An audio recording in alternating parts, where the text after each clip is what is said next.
नमस्कार दोस्तों, स्वागत है आपका आपके ही अपने YouTube channel spy trader Hindi में। आज हम सीखेंगे बुलिश एंगल्फिंग पैटर्न।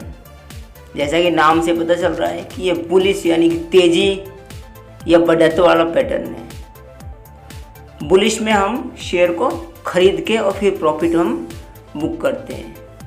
एंगल्फिंग का मतलब होता है निगलना। करंट कैंडल है जो पिछली विपरीत कैंडल को पूरा की पूरा निगल लेती है। ये एक रिवर्सल का पैटर्न है, मतलब जो पिछला ट्रेंड चल रहा था उस ट्रेंड को बदल के उसका विपरीत ट्रेंड ये चला देता है। ये दो कैंडल का पैटर्न होता है, इसमें दो कैंडल बनती हैं। तो इसकी कंडीशंस क्या हैं? फर्स्ट कंडीशन है इसकी कि पिछला ट्रेंड डाउन ट्रेंड चल रहा हो, यानी कि प्राइस हर बार नीचे और नीचे और नीचे ऐसे आती हुई जा रही हो, रेट गिरते ही जा रहे हो, गिरते ही जा रहे हो। और पिछली जो कैंडल है वो रेड होनी चाहिए। रेड मतलब ओपन से कम पे क्लोज, तो पिछली कैंडल रेड कलर की हो और कैंडल छोटी या मीडियम साइज की हो, बहुत ही बड़ी साइज की ना हो। तीसरी कंडीशन, अगले दिन यानी दूसरे दिन गैप डाउन ओपन हो, यानी पहले दिन जो क्लोज हुआ है उससे भी नीचे जाके ओपन हो और फिर ऊपर जाके क्लोज हो। तो ये एक ग्रीन कैंडल बनेगी और ये पिछली जो रेड कलर की कैंडल है उससे ऊपर बनेगी। चौथी कंडीशन, जो दूसरी जो ग्रीन कैंडल है वो पहली वाली रेड कैंडल को पूरा की पूरा अंदर समेट ले, यानी पहले का जो लो है और पहले का जो हाई है सर से लेके पांव तक। अब सर क्या हो गया? हाई हो गया रेड कैंडल का, और पैर क्या हो गए? लो हो गया, यानी पूरा की पूरा कैंडल उसके अंदर समझ आए। तो जो ग्रीन कलर की कैंडल होगी उसका लो इससे ज़्यादा लो होगा और हाई इससे ज़्यादा होगा।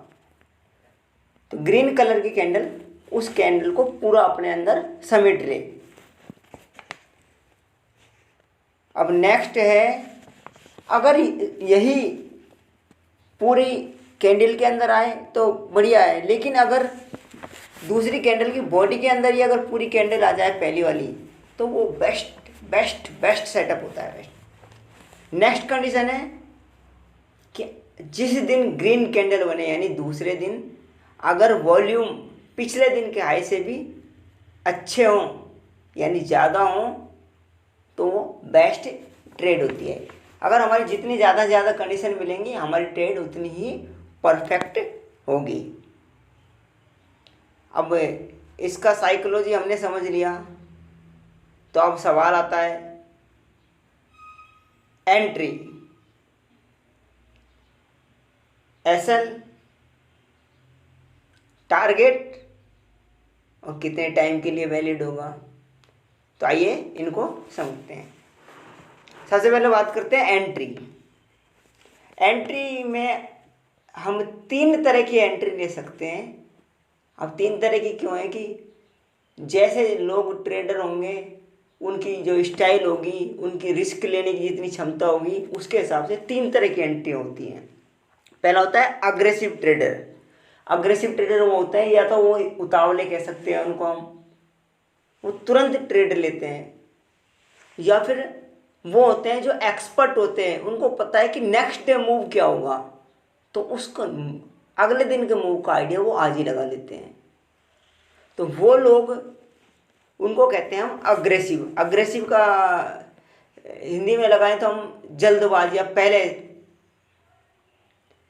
पहले ही औरों से पहले ही भाग लेने वाले, और जो ज़्यादा रिस्क ले सकते हैं तो वो दूसरे दिन ही पिछले दिन का जो लो का हाई ब्रेक होते ही तुरंत वहाँ पे ट्रेड ले लेते हैं, वहाँ पे एंट्री वो कर लेते हैं। अब दूसरा टाइप हो गया सेफ ट्रेडर। एक सेफ ट्रेडर कैसे एंट्री लेगा? सेफ ट्रेडर दूसरे दिन एंट्री नहीं लेगा। सेफ ट्रेडर करेगा कि तीसरे दिन जब दूसरे दिन की हाई से ऊपर कम से कम 3 से 5 मिनट तक प्राइस सस्टेन करे, रुका रहे, टिका रहे, पहली 5 मिनट तक उससे ऊपर टिका रहे दूसरे दिन की हाई से, तो वो वहाँ पे एंट्री लेगा। तो हाई से 1 आध रुपये ऊपर हम एंट्री ले लेते हैं।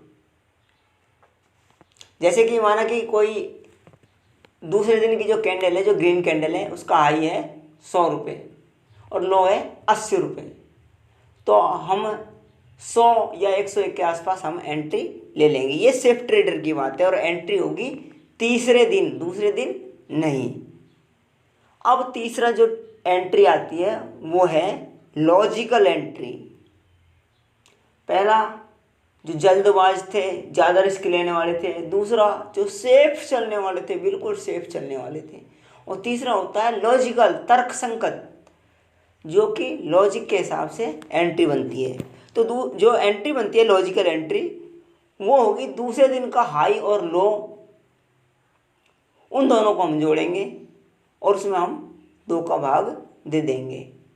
तो इसका फॉर्मूला हो गया हाई प्लस लो, जिसको हम रेंज भी कहते हैं, बटे 2 डिवाइडेड बाई 2। तो ये 180 में 2 का भाग दिया हमने, तो 90 रुपीज़। तो हमारी जो लॉजिकल एंट्री होगी वो 90 रुपीज़ पे होगी। क्यों? क्योंकि 100 से ऊपर हम लेंगे एंट्री तो हमारा रिवार्ड काफ़ी कम होगा। तो हमारी लॉजिकल एंट्री होगी 90 हमारी एकदम परफेक्ट एंट्री होगी। अब नेक्स्ट क्वेश्चन आता है हमारा SL, स्टॉप लॉस कहाँ पे रखें? तो स्टॉप लॉस हम जो दूसरा दिन है उसका जो लो है उससे 1 आध रुपये नीचे रखते हैं।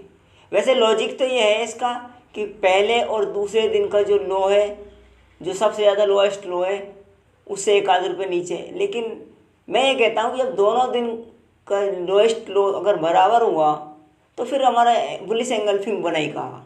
तो इसका बिल्कुल सीधा सा आंसर है कि दूसरे दिन का अगर हमारा बुलिश पैटर्न बना है, तो अगर ये सेटअप नहीं बना तो बात ख़त्म। तो दूसरे दिन का जो लो है उससे 1 आध रुपये नीचे हम अपना स्टॉप लॉस रखेंगे। एंट्री होगी हमारी 90 के ऊपर, लॉजिकल एंट्री, और स्टॉप लॉस हो गया हमारा 80 से 1 रुपये कम, मान लो 79। नेक्स्ट हमारा टारगेट कितना होगा? तो दोस्तों कोई भी पैटर्न आप ट्रेड करें तो 1:2, 1 रिस्क पे 2 का रिवार्ड, इससे कम रिस्क रिवार्ड आपका नहीं होना चाहिए। ये बेस्ट फार्मूला है। 1 रिस्क पे 3 या 4 प्रॉफिट चलेगा, पर 1 रिस्क पे 1 काफ़ी कम हो जाता है, क्योंकि ब्रोकेज भी देना होता है हमको। तो सबसे बेस्ट है मिनिमम 1 पे 2 का रिवार्ड। तो हमारा टारगेट क्या होगा? जो हमारी एंट्री है, एंट्री में हम प्लस करेंगे दूसरे दिन की रेंज। अब रेंज हमारी क्या हुई? दूसरे दिन की रेंज हाई था 100, लो था 80, तो 100 में से 80 घटा दिया तो 20 रुपये रेंज होगी हमारी। तो हमारा फर्स्ट टारगेट होगा, एंट्री हमारी होगी 90 पे, तो पहला टारगेट होगा 110 पे।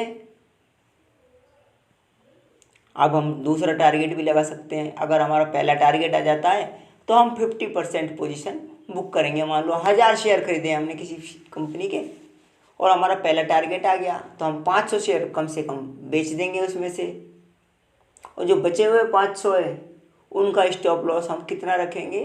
90 हमारी खरीद है तो हम 90 ही रखेंगे उनका स्टॉप लॉस। और अब टारगेट 2 के लिए हम आगे गेम में रहेंगे। तो टारगेट 2 क्या होगा? टारगेट 2 होगा टारगेट 1 जो है उससे 1 रेंज और ऊपर। तो हमारा 110 टारगेट फर्स्ट था, इसमें 1 रेंज यानी 20 रुपये और जोड़ लो, तो ये 130 हमारा टारगेट हो गया। तो जैसे जैसे हम दूसरे टारगेट के पास पहुंचते जाएंगे तो हम अपने जो स्टॉप लॉस को थोड़ा थोड़ा ऊपर मूव करते जाएंगे। 110 पे पहुंचा तो हमने 90 कर लिया अपना स्टॉप लॉस। अब जैसे ही 115 पे पहुंचेगा तो हम 95 कर लेंगे। ठीक ऐसे ही धीरे धीरे बढ़ते रहेंगे। अगर हमको बीच में कहीं भी ऐसा अगर लगता है 120 पे पहुंच गया, 125 पे पहुंचता है, हमको कुछ ऐसा सिग्नल मिलता है कि नहीं यार अब तो ये गिरेगा, ठीक है, स्टॉप लॉस को हम एकदम पास ले जाके टारगेट को थोड़ा कम करके हम वहाँ पे बुक कर सकते हैं। तो जो हमको 110 में बुक करना था वो हमने 125 पे 126 पे किया या 120 पे भी किया तो भी अच्छा है ना, लॉस की कोई सेंस तो है नहीं। अब हमारा फोर्थ क्राइटेरिया, हम हर पैटर्न में 4 चीज़ देखते हैं, एंट्री, स्टॉप लॉस, टारगेट और ये पैटर्न चौथा है वैलिडिटी, कि ये पैटर्न अगर बना और दूसरे दिन या तीसरे दिन हमको कंफर्मेशन नहीं मिली तो कितने दिन के लिए वैलिड होगा? क्या 10 दिन बाद भी कंफर्मेशन मिले तो ट्रेड करें? नहीं, 2 से 3 दिन के लिए वैलिड होता है। और हमको कंफर्मेशन अगर नहीं मिलेगी तो हम इसमें ट्रेड नहीं लेंगे। तो चलिए इसके कुछ रियल टाइम चार्ट पे कुछ एग्जांपल देख लेते हैं। तो अब आ गए हैं दोस्तों ट्रेडिंग व्यू के प्लेटफॉर्म पे। ये हमने हमारी वॉच लिस्ट निकाली हुई है। तो सबसे पहले हम चार्ट्स पे देख लेते हैं। अब ये रिलायंस का चार्ट खोला हुआ है। टाइम फ्रेम हमारा डेली है, ये डेली दिखाई दे रहा है। अब यहाँ पे हम बुलिश एंगल्फिंग ढूंढते हैं।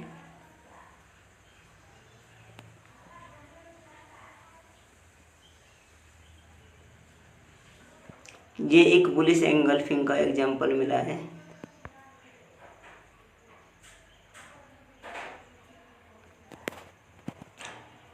ये फर्स्ट कैंडल, ये सेकंड कैंडल, पिछला ट्रेंड डाउन ट्रेंड चल रहा है।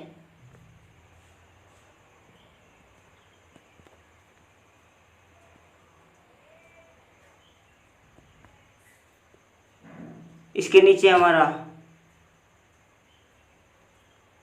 स्टॉप लॉस होगा। इसका हाई लो का बीच का ये हमारी एंट्री होगी और हमको आराम से इसने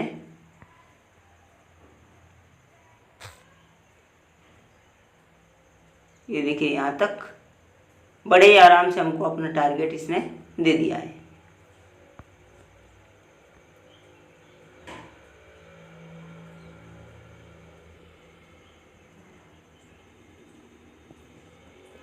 नेक्स्ट वन बैंक निफ्टी में देख लेते हैं।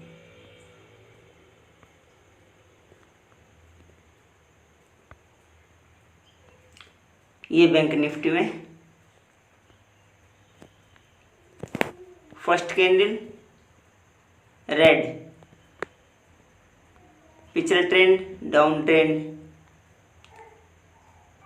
पूरा पूरा खा लिया पिछली कैंडल को ग्रीन ने, एंट्री ली और बहुत आई थिंक टारगेट 2 भी आ गया इसमें। तो पहला टारगेट और दूसरा टारगेट भी आ गया। स्टॉप लॉस हमारा इससे नीचे हमारा रहेगा, इसके लो से थोड़ा सा नीचे। ये हमारा बैंक निफ्टी का ट्रेड हो गया।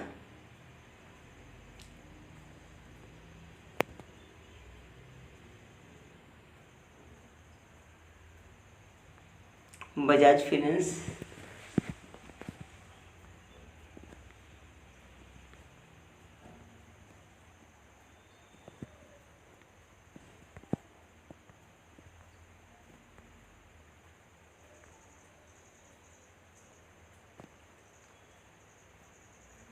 पिछला ट्रेंड डाउन ट्रेंड,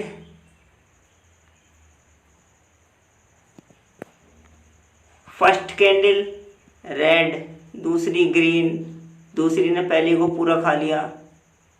इसके हाई से ऊपर है इसका हाई और इसके लो से नीचे है इसका लो। पूरा का पूरा अपने अंदर समेट लिया। एंट्री ली, लो से नीचे स्टॉप लॉस, टारगेट 1 भी आया और आई थिंक टारगेट 2 भी आया। बड़े आराम से टारगेट अचीव हो गया।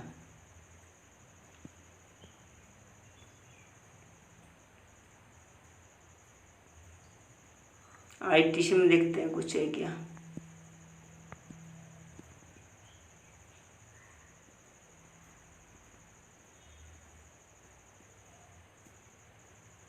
आईटीसी में ये एक आईटीसी में मिला है।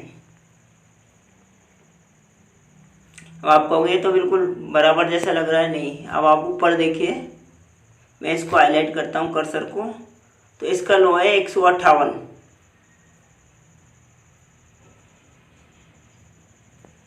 और इसका लो है 157.50, यानी 50 पैसे उससे कम है। इसका हाई है 163.50 और इसका हाई है 165.90, यानी कि इस कैंडल ने पिछली कैंडल को पूरी तरह से निगल लिया है। ट्रेंड डाउन चल रहा है। अगले दिन एंट्री मिली, एंट्री तो मिली, अगर किसी की यहाँ एंट्री नहीं मिली हो तो यहाँ पे एंट्री मिल जाएगी। स्टॉप लॉस हमारा इससे थोड़ा सा नीचे, आराम से टारगेट 1 भी दिया, 2 भी दिया। आई थिंक इसमें तो टारगेट 3 और 4 भी आया होगा। ये हमारा टारगेट 1 होगा, ये 2 होगा, ये 3 होगा। टारगेट 3 के आसपास आ गया है। तो रोज रोज नहीं बनते हैं दोस्तों ये पैटर्न। ये पैटर्न ओकेशनली बनते हैं, क्योंकि काफ़ी सारे पैटर्न है, अकेला ये पैटर्न नहीं है ना। काफ़ी सारे पैटर्न है, काफ़ी सारे सेटअप है, और सेटअप बनते हैं, उनका बाद में कंफर्मेशन नहीं मिलता तो वो फेल हो जाते हैं। तो सेटअप भी बने और उसका कंफर्मेशन भी मिले और हमारा रिस्क रिवार्ड अच्छा हो। अगर एक हमारा स्टॉप लॉस काफ़ी दूर हो तो नहीं, ऐसा ट्रेड नहीं करना। स्टॉप लॉस लॉजिकल होना चाहिए, लॉस उतना ही होना चाहिए जिसको हम आराम से हम बियर कर सकें, क्योंकि हम प्रॉफिट के लिए आए हैं तो थोड़ा सा लॉस की गुंजाइश भी रखनी होगी, लेकिन लॉस उतना लॉजिकल होना चाहिए। ऐसा नहीं कि थोड़ा थोड़ा लॉस होगा या लॉस नहीं होगा तो हम आराम से मार्केट में सर्वाइव कर पाएंगे। तो मार्केट में दोस्तों 4 ही कंडीशन होती हैं: कम लॉस, ज़्यादा लॉस, कम प्रॉफिट, ज़्यादा प्रॉफिट। तो इसमें से हमको पहले 3 में रहना है, यानी ज़्यादा प्रॉफिट में रहना है, या फिर कम प्रॉफिट में रहना है, या फिर कम लॉस में रहना है। सिर्फ एक चीज़ से बाहर आना है, ज़्यादा लॉस में नहीं रहना है। ज़्यादा लॉस होगा आपकी कैपिटल गायब हो जाएगी, कैपिटल गायब हो जाएगी, आप मेंटली दुखी हो जाओगे और फिर आप अपना ध्यान ट्रेडिंग में नहीं लगा पाओगे। तो रिस्क रिवार्ड सबसे अच्छा साइकोलॉजी है इसमें। ओके दोस्तों, ठीक है, मिलते हैं नेक्स्ट एजुकेशनल वीडियो के साथ में। Okay, thanks for watching. Please like, share, subscribe. Okay, thank you.